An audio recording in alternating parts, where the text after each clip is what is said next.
اکبر، تو زنا اور اس کے ساتھ تنہائیاں جائز نہ تھی، اللہ اکبر، اب اس کا شباب لوٹ کر اس میں عیب نکال کر اس کو چھوڑ کر ایسے بھاگتے ہو جیسے پھولوں کا رس چوس کر کے بھورا بھاگ جاتا ہے، دوبارہ ادھر کا رخ نہیں کرتا، تتلیاں پھولوں کا رس چوس کر دوبارہ ادھر کا رخ نہیں کرتی، کسی کے شباب سے کھلواڑ کر کے، کسی کے حسن سے کھلواڑ کر کے، کسی کی آبرو سے کھلواڑ کر کے پھر اس کو چھوڑ کر نئے شکار کی تلاش میں جانے والوں، جان بوجھ کر کے کسی کی آبرو کے ساتھ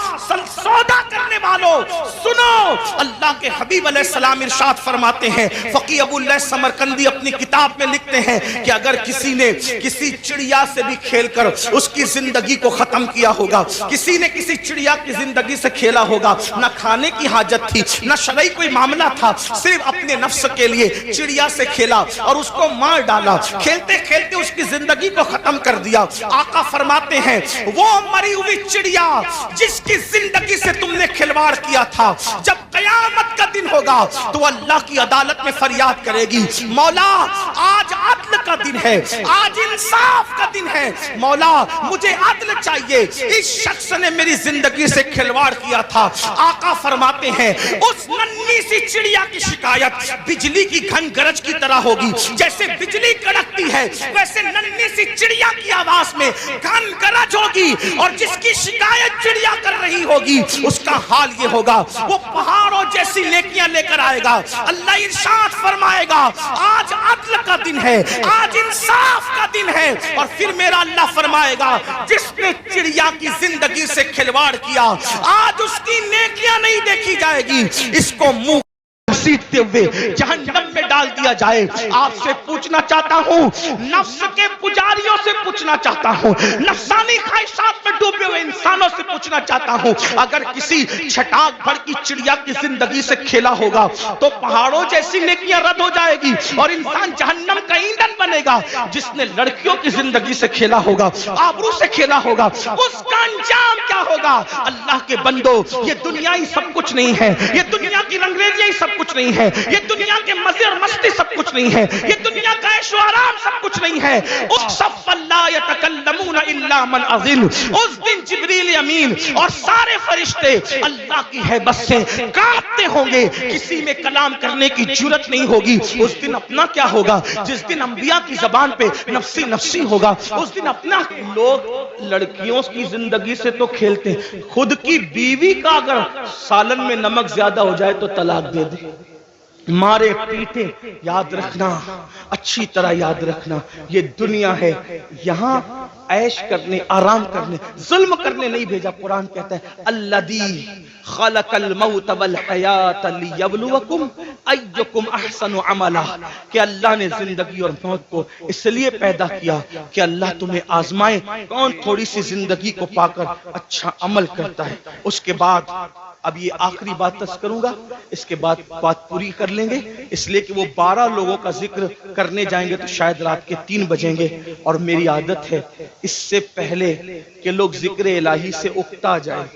ہمیں اپنی بات مکمل کرنی چاہیے، اور لوگ کہیں چپ ہو جاؤ، اس سے پہلے ہمیں خود ہی چپ ہو جانا چاہیے۔ یہ آداب محفل بھی ہے اور یہ شرافت کی نشانی بھی ہے۔ تو میں اسی پہ بات پوری کروں گا، پھر کسی دن موقع ملا انشاءاللہ تو یا تو آج کل تو بیانات یوٹیوب پر آتے ہی رہتے ہیں، کسی بھی جگہ مکمل ہو جائے گی تو آپ تک پہنچی جائے گی انشاءاللہ۔ یہ 5ویں بات ہے، لیکن اس کو دھیان سے سنیں، اور یہ آخری بات ہے آج کی محفل۔ اللہ کے رسول علیہ السلام فرماتے ہیں 5واں ٹولہ جب قبر سے نکلے گا تو ان کے جسم سے مردار کی بدبو آئے، مردار کی بدبو، اور وہ مردار کی بدبو لے کر کے اپنے قبر سے اٹھیں گے۔ صحابہ نے پوچھا حضور وہ کون ہوں گے؟ آقا فرماتے وہ لوگ ہوں گے جو دنیا میں چھپ چھپ کر گناہ کرتے، تنہائی میں گناہ کرتے، پوشیدہ طور پہ گناہ کرتے، لوگوں کے سامنے نیکیاں اور تنہائی میں گناہ۔ ایسے لوگوں کے لیے اللہ فرماتا ہے جو لوگوں کے سامنے نیکی کر کے تنہائی میں گناہ کریں، میں ان کے ساتھ اعلان جنگ کرتا ہوں۔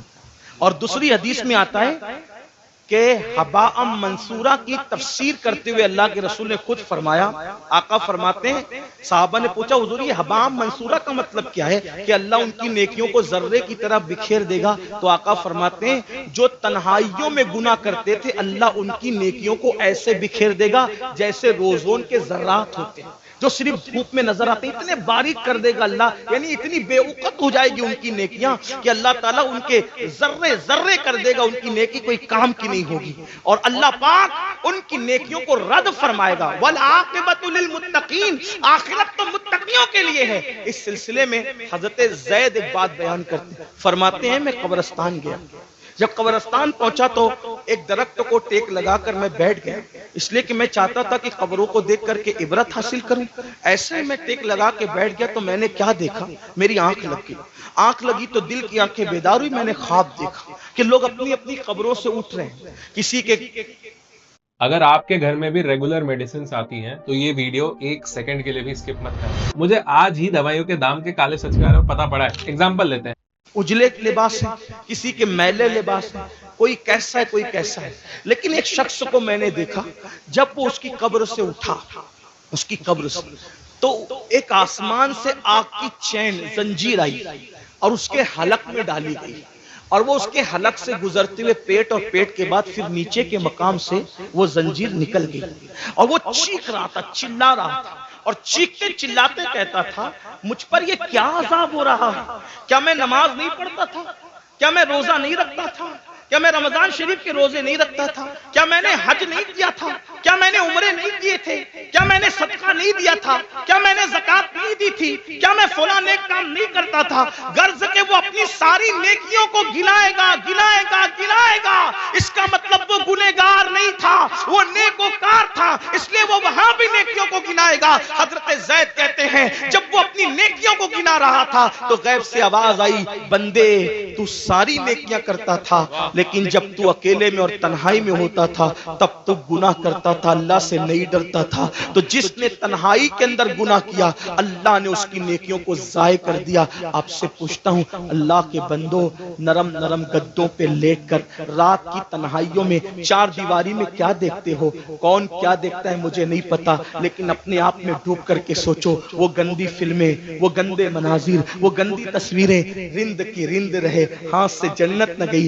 جو تنہائیوں میں گناہ کرتے ہیں اور لوگوں کے سامنے نیکیاں کرتے ہیں، قبروں سے اٹھیں گے تو ان کے بدن سے مردار کی بدبو ہوگی، اللہ ان کے ساتھ اعلان جنگ کرتا ہے، ان کی نیکیوں کو ریت کے ذروں کی طرح بکھیر دیا جائے گا۔ اپنے آپ پہ رحم کرو میرے بھائیوں، قیامت کے دن کون ہے اپنا سوائے مصطفیٰ جان رحمت کے؟ سب نے صف محشر میں للکار دیا ہم کو، اے بے قصوں کے آقا اب تیری دہائی ہے، ایک ہی سہارا ہے، اگر گناہ کر کر کے ان کا دل دکھا دیا، ان کو ناراض کر دیا تو بتاؤ اپنا کیا بنے گا؟ اللہ اکبر۔ میرے آقا مصطفیٰ جان رحمت صلی اللہ علیہ وآلہ وسلم کے دیوانوں سیدنا فاروق اعظم کہتے ہیں لوگ چھوٹے اور بڑے گناہ کی بات کرتے ہیں، فاروق اعظم فرماتے ہیں میں تو اتنا سمجھتا ہوں گناہ کوئی بھی کرو رسول اللہ کے دل کو تکلیف پہنچتی ہے، حضور کا دل دکھتا ہے، کوئی گناہ کرو دل حضور کا دکھتا ہے۔ اب آپ کو سے پوچھتا ہوں چہروں سے داڑیاں منڈا کر گٹروں میں پھینکتے ہو، فاروق اعظم کہہ رہے ہیں آقا کا دل دکھتا ہے، گندی فلمیں دیکھتے ہو، فاروق اعظم کہہ رہے ہیں آقا کا دل دکھتا ہے، کسی عورت پر بد نظری کرتے ہو آقا کا دل دکھتا ہے، مسجدوں کو ویران کرتے ہو آقا کا دل دکھتا ہے، نمازوں میں سستی کرتے ہو آقا کا دل دکھتا ہے، کسی مومن کو گالی دیتے ہو آقا کا دل دکھتا ہے۔ اتنا رسول اللہ کا دل قبر انور میں دکھاؤ گے اور اس کے بعد میدان محشر میں جب شفاعت کی بھیک لینے کے لیے ان کی بارگاہ میں پہنچو گے، اللہ نہ کرے اگر انہوں نے منہ پھیر لیا اور منہ پھیر کر کے یہ کہا او منافق جھوٹے، مجھ سے عشق کا دعویٰ کرتا تھا اور میرے دل کو چھلنی چھلنی کرتا تھا، میرے دل کو دکھاتا تھا، میرے دل کو تکلیف پہنچاتا تھا، بتاؤ بھائیو جب سب نے للکار دیا ہوگا تو اسی آمنہ کے لال کا سہارا ہوگا، میرے آقا علیہ الصلوۃ والتسلیم کی شفاعت ہوگی۔ اگر وہ بھی منہ پھیر لیں، حالانکہ ان کے کرم سے ایسی امید نہیں ہے، لیکن ان کی مزاج کی نزاکت بے چین بھی کرتی ہے۔ حضرت جگر مراد آبادی نے کہا تھا کہ اس امت آسی سے نہ منہ پھیر خدایا، نازک ہے بہت غیرت سلطان مدینہ۔ میرے آقا کی غیرت بہت نازک ہے، کتنی نازک ہے اتنا اندازہ کر لے۔ ایک بار ام المومنین نے اپنے گھر کے دیواروں پہ پردے لٹکا دیے تو آقا علیہ السلام نے چہرہ پھیر کر کے یہ فرمایا کہ ہم دیواروں کو کپڑے نہیں پہناتے، محبوبہ محبوب رب العالمین اگر دیواروں پہ پردے لٹکا دے تو وہاں سے غیرت کی وجہ سے چہرہ پھیر لیا جاتا ہے۔ اتنے جرائم کر کے، اتنے بڑے مجرم بن کے حضور کے دربار میں کھڑے رہیں گے، اللہ اکبر، اگر ان کی غیرت کی نزاکت نے منہ پھیر لیا، کہاں جاؤ گے؟ کس کے پاس جاؤ گے؟ کس کے دروازے پہ دستک دو گے؟ اس لیے آج ان کو مناؤ، آج ان کو راضی کرو، آج ان کی بارگاہ میں معافی مانگو، ان کے وسیلے سے اللہ کی بارگاہ میں توبہ کرو تاکہ دنیا بھی سنور جائے، آخرت بھی سنور جائے۔ اللہ پاک کی بارگاہ میں دعا ہے کہ میرا اللہ سب سے پہلے مجھے اور آپ سب کو عمل کی توفیق عطا فرمائے۔ گفتگو کے درمیان اگر کوئی غلطی ہوئی